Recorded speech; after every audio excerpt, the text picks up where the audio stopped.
Hey guys, Dan here for BladeReviews.com, and today I'm going to be taking a look at the Zero Tolerance 0350. You may recall I previously did a review on the Zero Tolerance 0300 as well as a comparison video looking at the differences between the 0350 and the 0300. So I will probably be making reference to the 0300 at some point in this video, so if you're not familiar with that knife, you may want to consider taking a look at some of those other videos too. But this video is going to be about the 0350, so let's dive on in. I'd like to first offer you some quick specifications. This knife has an overall length of 7 5/8 inches. It's got a 3 1/4 inch long blade, and it's got a weight of 6.2 ounces. So this is essentially a shrunk down version of the 0300 without a frame lock, and I'll tell you, it's still every bit the knife that Ken Onion designed originally when he went about with his 0300. You can see it's just shares very similar appearance to that knife, and I'm just going to go through it though and kind of show you this one up close and personal. So to start us off here, let's take a look at the blade, which is a modified drop point. It's got a high flat grind, and it's got something of a swedge along the top, more for decoration than anything, I think. The tip on this knife is very stout, and you should be able to get some good work done with this, especially with that strong tip and the generous amount of belly. There's a slight recurve here too, which should aid in some of your cutting tasks. All in all, it's a very functional blade shape and kind of a unique one too, so I happen to like it a lot. Blade steel on this knife is S30V, a steel that really does not need much introduction at this point. It's just a fantastic all-around steel, very easy to sharpen, holds a good edge, and has good rust and corrosion resistance. Do I really need to say more about S30V? I think most people will agree that it's one of the best steels on the market today when we're talking about production folding knives, and I think in this case the steel has certainly lived up to its reputation. This knife has been given a black tungsten DLC coating. That's a diamond-like carbon coating, and it's a very tough coating, about as tough as it gets as far as blade coatings are considered.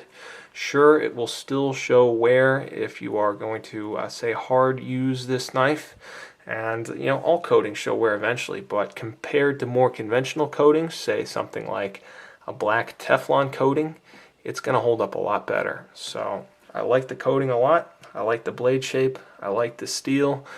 And I also happen to like the handle. The handle here is kind of a simple construction. You've got G10, black G10 over full stainless steel liners.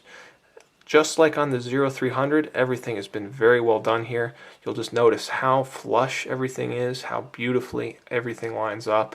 Really is a real treat to handle this one. It's wonderful the way that they've contoured everything and finished everything. All the corners have been slightly rounded. The construction is screw type, so you can take the knife apart.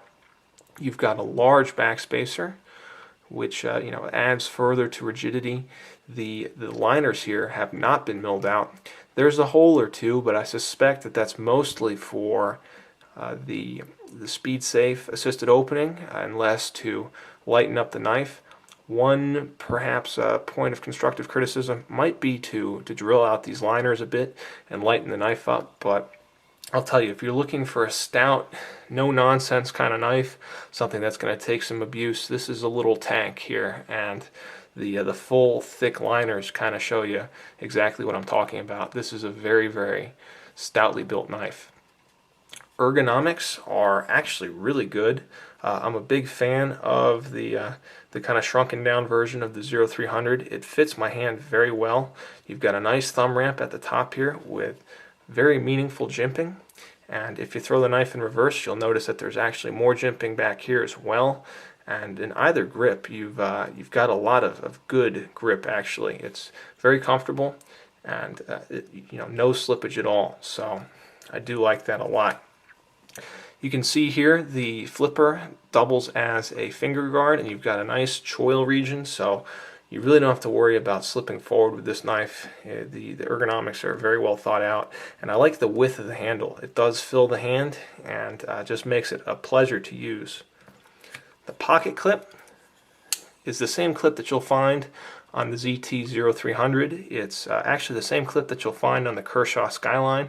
Like the 0300, it's a very stiff clip, but for a heavier knife like this, I think that's an excellent choice, because this way the knife will suspend in your pocket and stay wherever you stick it on the on the edge of your pocket there. So that's the benefits of having a nice stiff clip like this. And I really like the fact that this one has been tapped and drilled for 4 corners carry. So you've got tip up or tip down, right or left side. This is a real accomplishment in my mind, because Kershaw doesn't typically offer a lot of fully ambidextrous 4-corner style pocket clips. So very pleased with this one. Deployment is accomplished either via the thumb studs or the flipper. The flipper is my kind of preferred method of deployment here. As you can see, this is an assisted opening knife. It fires very hard and very fast, and you've also got the option here of using the thumb studs. However, I'll caution you that for the left hand side, you're really not going to be able to get at that thumb stud. It's mostly just a right hand only opening if you're going to use the thumb studs. But for me, I prefer the flipper anyways on this knife, being left-handed, so not a big deal. Although, you know, options are good, so it's nice to be able to choose between thumb studs and the flipper. Lockup is extremely solid here. You'll see that thick liner lock is really being put to use. You can see how early the lock engages and how much room there is for this knife to break in, and to me that's very important when I'm selecting kind of a heavy-duty knife like this. A strong lock and solid deployment, you know, those are just critical in my mind, and it really rounds out what I think is an absolutely excellent knife. Between the blade steel, the high quality coating, the great ergonomics, the pleasant size and heft to the knife, the 4 corners pocket clip, the speed safe assisted opening, you know, and the fact that they make this in America and that you can find it for around $100, I mean, really, this is a very impressive knife in my mind, and I absolutely love the ZT-0350. I think if you've got your eye on this one, you know, full steam ahead. In my humble opinion, this is just an outstanding knife, and it's really been a pleasure for me to carry and own this one. So I really can't recommend it enough. So guys, that's going to round out the review. I want to thank you so much for watching. I hope that it was helpful and perhaps even somewhat entertaining. Please let me know if you have any comments or questions. Be happy to answer them.